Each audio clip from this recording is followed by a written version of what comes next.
ओम नमः सिद्धेशाय ओम नमः सिद्धेशाय ओम नमः सिद्धेशाय।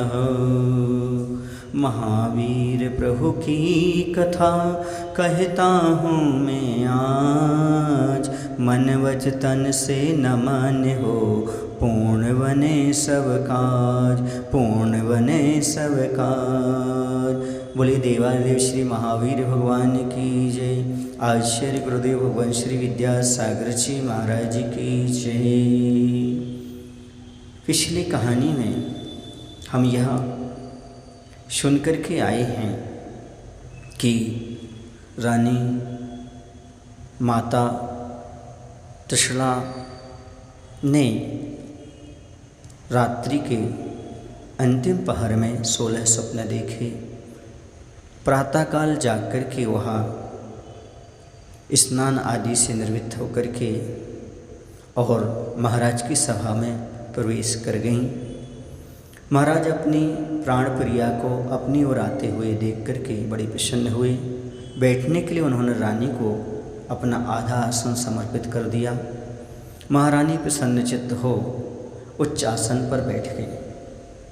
उन्होंने बड़े मधुर शब्दों में महाराज से निवेदन किया, हे देव, आज रात्रि के तीसरे पहर में मैंने अत्यंत आश्चर्यजनक स्वप्न देखे हैं। मेरी अभिलाषा है कि हाथी इत्यादि 16 स्वप्नों का फल मुझे अलग अलग आप सुनाएं। महारानी के त्रिशला के मुख से स्वप्न की बातें सुनकर 3 ज्ञान के धारी अवधि ज्ञान से संपन्न महाराजा सिद्धार्थ ने कहा, हे सुंदरी, मैं इन स्वप्नों के सब फलों का शीघ्र ही वर्णन करूँगा, तो सावधान होकर के श्रवण करो। महाराज ने कहना आरंभ किया, कांते, हाथी देखने का फल हुआ कि तेरा पुत्र तीर्थंकर होगा, और बैल देखने का फल हुआ कि वह धर्म चक्र का संचालक होगा। इसके साथ ही साथ सही दर्शन करने से वह पुत्र कररूपी हाथियों को विनष्ट करने वाला अनंत बल वाला होगा। और लक्ष्मी का अभिषेक देखने का फल है कि सुमेरु पर्वत पर इंद्र आदि देवों द्वारा इस बालक का स्नान कराया जाएगा, अर्थात जन्माभिषेक होगा। स्वप्न में मालाओं के देखने से सुगंधित शरीर वाला और श्रेष्ठ ज्ञानी होगा, अर्थात चंद्रमा के दर्शन करने से वह पुत्र चंद्रमा के सदृश धर्मरूपी अमृत वर्षण से भव्य जीवों को प्रसन्न करने वाला होगा।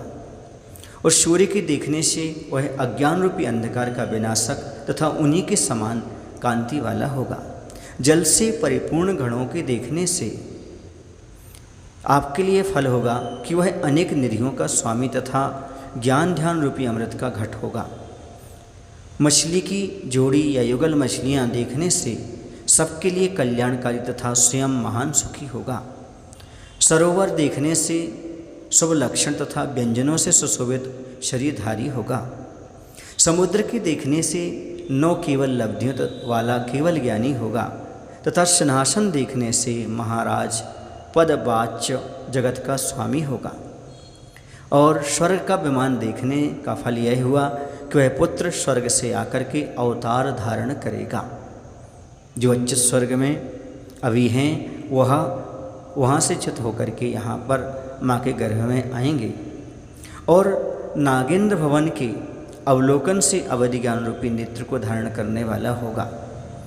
जन्म से ही भगवान के 3 ज्ञान होते हैं, मति श्रुत अवधि ज्ञान, इसलिए नागेंद्र भवन के अवलोकन से अवधि ज्ञान रूपी नेत्र के धारी होंगे, ऐसा इससे प्रतीत होता है। रत्नों के ढेर देखने से वह सम्यक दर्शन, सम्यक ज्ञान, सम्यक चारित्र आदि रत्नों की खानी होगा। और निर्धूम अग्नि के दर्शन से वह कर्म रूपी ईंधन को भस्म करने वाला होगा, अर्थात निर्धूम अग्नि का अर्थ है वह पूरे कर्मों को भस्म करने वाले होंगे। अंत में गजेंद्र के दर्शन का फल यह हुआ कि वह अंतिम तीर्थंकर स्वर्ग से चय करके तुम्हारे निर्मल पवित्र गर्भ में प्रवेश करेगा। महाराज के मुख कमल से 16 स्वप्नों का इस प्रकार का फल सुनकर के पतिव्रता महारानी का हृदय प्रफुल्लित हो उठा। उन्हें ऐसा लगा कि जैसे उन्हें पुत्र की प्राप्ति हो गई हो। वे बड़ी प्रसन्न हुई। स्वाभाविक है बंधु, जिसके कुल में इस प्रकार का पुत्र उत्पन्न होगा, उसकी खुशी का ठिकाना कौन लगा सकता है। देवता भी उनकी इस प्रकार की खुशी का वर्णन नहीं कर सकते। धन्य वो माता पिता जो इस प्रकार के तीर्थंकर बालक को जन्म देने वाले होंगे। उसी समय और घटना होती है कि सौधर्मेंद्र का आदेश पाकर के पद्म आदि सरोवर में निवास करने वाली श्री हिरी आदि 6 देवियां राजमहल में आ गईं। उन्होंने तीर्थंकर के गर्भाधान के लिए स्वर्ग से लाई हुई पवित्र वस्तुओं से माता के गर्भ का संशोधन किया, जिससे उन्हें पुण्य की प्राप्ति हो। पुनः वे अपने शुभ गुणों को माता में स्थापित कर उनकी सेवा में संलग्न हो गई। श्री देवी ने शोभा दी, हिरी देवी ने लज्जा, धृति देवी ने धैर्य, कृति देवी ने स्तुति और बुद्धि देवी ने श्रेष्ठ बुद्धि तथा लक्ष्मी देवी ने भाग्य प्रदान किए। जिन माता बड़ी गुणवती हुई, यूँ तो महारानी पहले ही स्वभाव से पवित्र थीं, पर जब देवियों ने शुद्ध वस्तुओं से उन्हें शुद्ध किया तब तो वे मानो स्फटिक मणि से बनाई गई हों, ऐसी शोभायमान प्रतीत होने लगीं। इसके पश्चात आषाढ़ मास के शुक्ल पक्ष की शुद्ध तिथि षष्ठी को आषाढ़ नक्षत्र में और शुभ लग्न में वह अच्युतेंद्र स्वर्ग से जाकर माता के शुद्ध गर्भ में आया। महावीर प्रभु के गर्भ में आते ही स्वर्ग के देवों के यहाँ क्या क्या घटनाएं होती हैं, किस प्रकार का उनका परिवर्तन होता है, ये हमें जानने की आवश्यकता है। तो जैसे ही वह घर में आते ही स्वर्ग कल्पवासी देवों के विमानों में घंटे की ध्वनि होने लगती है और इंद्र का आसन काँप उठा। ज्योतिषी देवों के यहाँ स्वयं सहनार होने लगा। भवनवासी देवों के यहाँ शंख की महान ध्वनि हुई। साथ ही व्यंतर देवों के महलों में भेरी की विकट आवाज़ हुई। केवल यही नहीं, और भी आश्चर्यजनक घटनाएं घटी। उक्त आश्चर्यजनक घटनाओं को घटते देखकर चारों निकाय के देवों को यह ज्ञात हो गया कि भगवान प्रभु का गर्भावतरण हो गया है। पश्चात वे स्वर्गपति भगवान का गर्भ कल्याण उत्सव मनाने के उद्देश्य से नगर में पधारे। उस समय देवों के समूह को देखते ही बनता था। वे सर्वोत्तम संपदाओं से सुशोभित थे, अपनी अपनी सवारियों पर आरूढ़ थे, उत्तम धर्म का पालन करने वाले तथा उद्यमी थे। अपने अंग के आभूषण और तेज से दर्शन दिशाओं को प्रकाशित करने वाले थे। उन्होंने ध्वजा, छत्र, विमान आदिकों से आकाश को ढक दिया। वे देव अपनी देवियों के साथ जय जय शब्द कर रहे थे। उस नगर का वातावरण देखने लायक ही था। विमानों, अप्सराओं और देवों की सेनाओं से घिरा हुआ वे नगर स्वर्ग जैसा सर्वोत्तम प्रतीत होने लगा था। देवों के साथ इंद्र ने भगवान के माता पिता को सिंहासन पर बिठाकर सोने के घड़ों से स्नान कराया तथा उन्हें दिव्य आभूषण तथा वस्त्र पहनाए।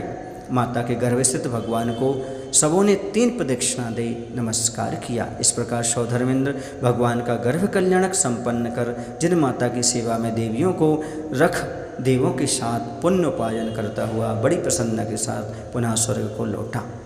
बंधु, श्रेष्ठ धर्म का पालन करने से अच्युत देव ने सुख के समस्त साधनों को प्राप्त करके उपभोग करके तीर्थंकर पद को प्राप्त किया। ऐसा जान करके हे भव पुरुषो, यदि तुम सुख प्राप्त करना चाहते हो तो वीतराग भगवान के आदेश के अनुसार श्रेष्ठ धर्म का विधिवत पालन करो और इस प्रकार के सुख को प्राप्त करो। बोलिए महावीर भगवान की जय।